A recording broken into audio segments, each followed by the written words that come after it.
नमस्कार बच्चों, प्रवेश क्लास के यूट्यूब चैनल पर आपका बहुत बहुत स्वागत है। मैं रविंद्र लवाना आज आपके सामने अपनी सीरीज़ का यह तीसरा लेक्चर लेके आया हूँ। सेकंड लेक्चर में जिसमें आपने रदरफोर्ड के बारे में पढ़ा था, रदरफोर्ड मॉडल के बारे में, आज हम कुछ न्यूमेरिकल देखने वाले हैं जो रदरफोर्ड पर आधारित है।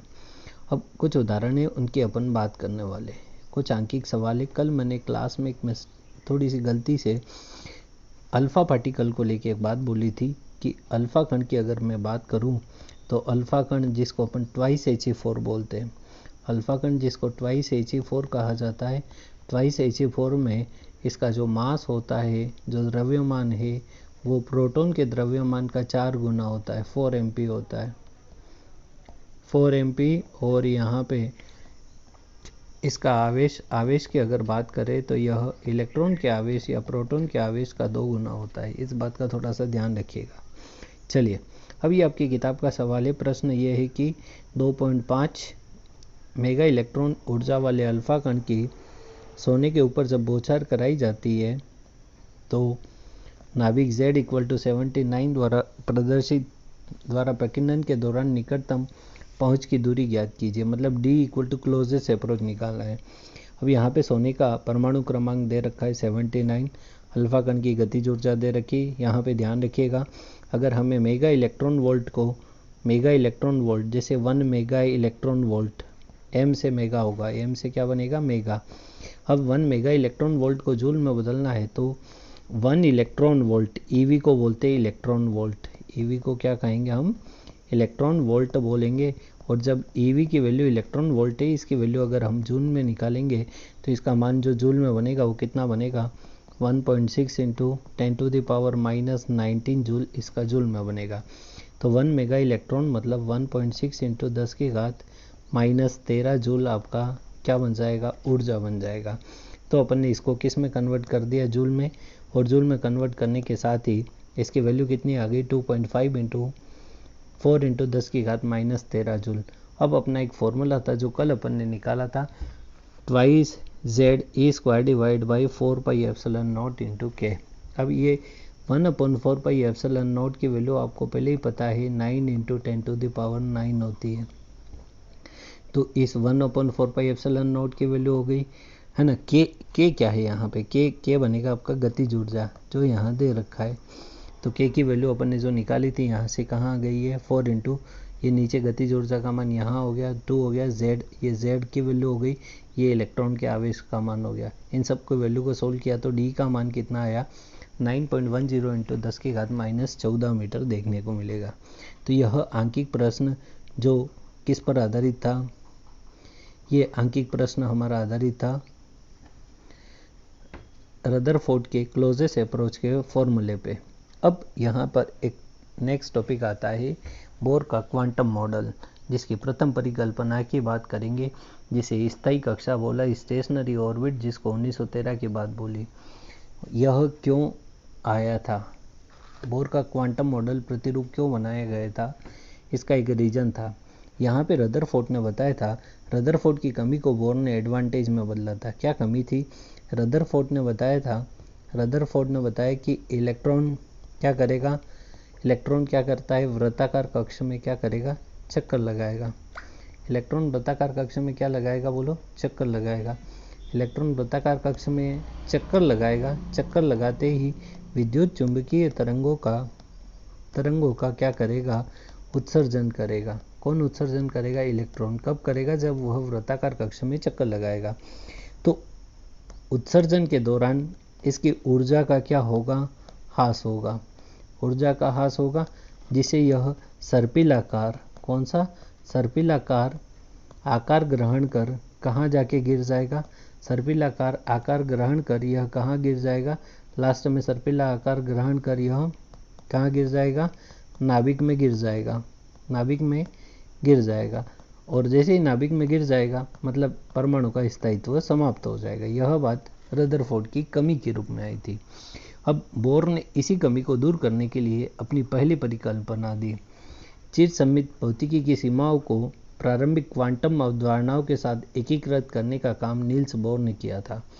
यह एक महान पहल थी, एक महान साइंटिस्ट बोर का यह पहला क्वांटम प्रतिरूप जो 19वीं सदी में प्रारंभ हुआ था और यहीं से बोर अपना फेमस पोस्टुलेट बोर की क्वांटम अवस्था बहुत प्रसिद्ध हुआ था। चलिए यहाँ पे हम देखने वाले हैं कि चिर समित भौतिकी की सीमाओं को प्रारंभिक क्वांटम अवधारणाओं के साथ एकीकृत करने का काम किसने किया? बोर ने किया। यह मॉडल मुख्य रूप से हाइड्रोजन तथा एकल आयनों के लिए ही था। तो यहाँ पे एग्जाम पॉइंट का अच्छा सवाल है कि बोर का मॉडल कहाँ तक लागू हुआ था? हाइड्रोजन तथा एकल इलेक्ट्रॉन के आयनों तक ही लागू हुआ था। अब बोर की प्रथम परिकल्पना बोर की प्रथम परिकल्पना, जिसमें यहाँ पे एक नाभिक दिख रहा है, यहाँ पे एक इलेक्ट्रॉन अलग अलग कक्षाओं में घूम रहा है। इस स्थायी कक्षक के परिकल्पना यह बताती है कि इलेक्ट्रॉन जब वृत्ताकार कक्ष में घूमता है तब कोई विद्युत चुंबकीय तरंगों का उत्सर्जन नहीं करता है। और जब विद्युत चुंबकीय तरंगों का उत्सर्जन नहीं करता है तो बोर ने इन कक्षाओं को क्या बोला? स्थायी कक्षक का नाम दिया। देखते इसमें यही लिखा है, परमाणु में इलेक्ट्रॉन केवल कुछ विशिष्ट त्रिज्याओं की निश्चित कक्षाओं में ही परिक्रमा करते हैं। बिल्कुल सही बात है। इन विशिष्ट कक्षाओं में घूमते हुए इलेक्ट्रॉन विद्युत चुंबकीय विकिरणों का उत्सर्जन नहीं करते और इन्हीं कक्षक को बोर ने क्या नाम दिया था? स्थायी कक्षक। ऊर्जा क्षय न होने के कारण इन कक्षाओं को स्थायी कक्षक कहा। स्टेशनरी ऑर्बिट जिसको इंग्लिश में बोलते हैं, कि स्थायी कक्षक कब बना? कि जब इलेक्ट्रॉन रदरफोर्ड की जो कमी थी उसको एडवांटेज में बदलने का काम बोर ने किया। बोर ने यही बताया कि जब इलेक्ट्रॉन वृत्ताकार कक्ष में घूमेगा तो किसी भी प्रकार की विद्युत चुंबकीय तरंगों का उत्सर्जन नहीं करता है, और यह उत्सर्जन नहीं करेगा तो बोर ने उन कक्षाओं को स्थायी कक्षक बोला। अगला, वृत्तीय गति के लिए कौन सा बल आवश्यक है? अभिकेंद्रीय बल, जो नाभिकीय कूलाम आकर्षण बल से क्या होता है? प्राप्त होता है। अब आती है इसकी द्वितीय परिकल्पना, जिसको क्या बोलते हैं? क्वांटीकरण। कौन सी कक्षाएं स्थायी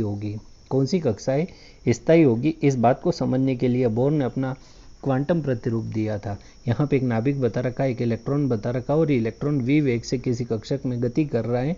कक्षक की त्रिज्या अगर मैं बोलूँ तो कक्षक की त्रिज्या कितनी होगी? Rn हो जाएगी। ये जो बनेगा इलेक्ट्रॉन का, ये इसका क्या बन जाएगा? बोलिए, द्रव्यमान बन जाएगा। Vn क्या है? nवें कक्ष का वेग। nवें कक्ष का क्या हो जाएगा? बोलो, वेग, nवें कक्ष का वेग। और ये m जो बनेगा ये नाभिक का द्रव्यमान होगा। अब इलेक्ट्रॉन केवल नाभिक का नहीं, इलेक्ट्रॉन का द्रव्यमान m बता रखा है यहाँ पे।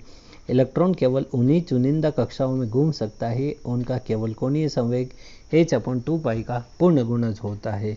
तो अगर हम बात करें कोणीय संवेग mvr का फॉर्मूला nh/2π के इक्वल होगा। वैकल्पिक रूप से h/2π को अपन जनरली केमिस्ट्री या फिजिक्स की टर्म में h क्रॉस से बताते हैं, n इंटू एच क्रॉस भी लिख सकते हैं। यहाँ पे n मुख्य क्वांटम संख्या है जिसका मान हमेशा 1 2 3 होगा। h प्लांक नियतांक है, प्रकृति सतत नहीं बल्कि सीढ़ीदार है। n 1.5 कभी भी संभव नहीं है।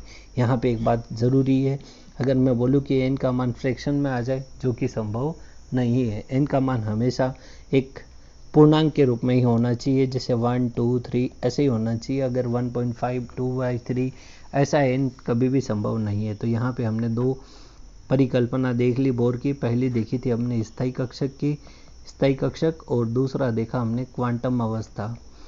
दूसरी अवस्था बनती है बोर की क्वांटम अवस्था। अब हम आगे बढ़ते हैं। तृतीय परिकल्पना, यह एक नया इन्वेंशंस देखा गया था। बोर ने यह देखा, यहाँ पे ऊर्जा संक्रमण के सिद्धांत को बताया गया है। स्पेक्ट्रमी रहस्य का सैद्धांतिक समाधान, यह देखा गया कि जब इलेक्ट्रॉन घूमता है, विद्युत चुंबकीय तरंगें निकलती है, वो अलग एक ऊर्जा का एक स्पेक्ट्रम बनने स्टार्ट हो गया था। उस स्पेक्ट्रम को लेके अपना एक परिकल्पना, जिसको पोस्टुलेट बोलते हैं, ये तीसरा पोस्टुलेट था बोर का।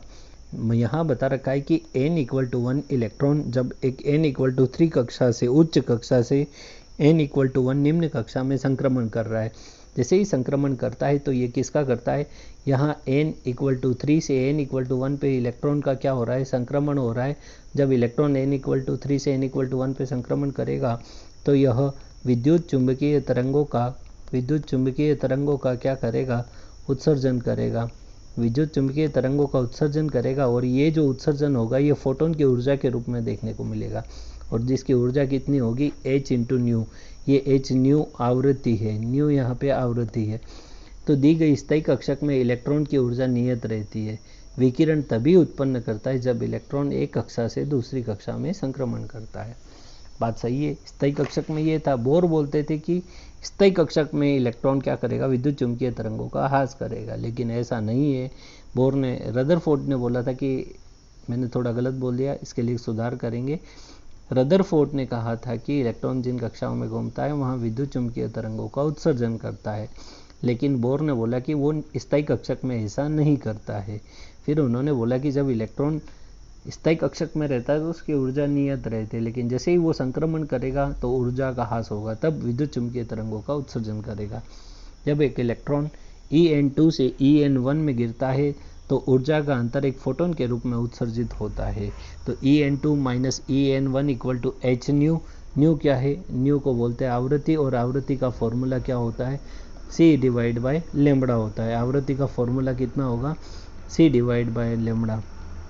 अब अगला अवशोषण। जब किसी बाहरी स्रोत से ऊर्जा अवशोषित करके निम्न ऊर्जा कक्ष से उच्च कक्षा में जाएगा तो यह विद्युत चुंबकीय तरंगों को, ऊर्जा को अवशोषित कर इलेक्ट्रॉन निम्न कक्षा से कहाँ जाएगा? उच्च कक्षा की तरफ भी जाएगा। चलिए, इसी के साथ आपका ये टॉपिक पूरा समाप्त होता है।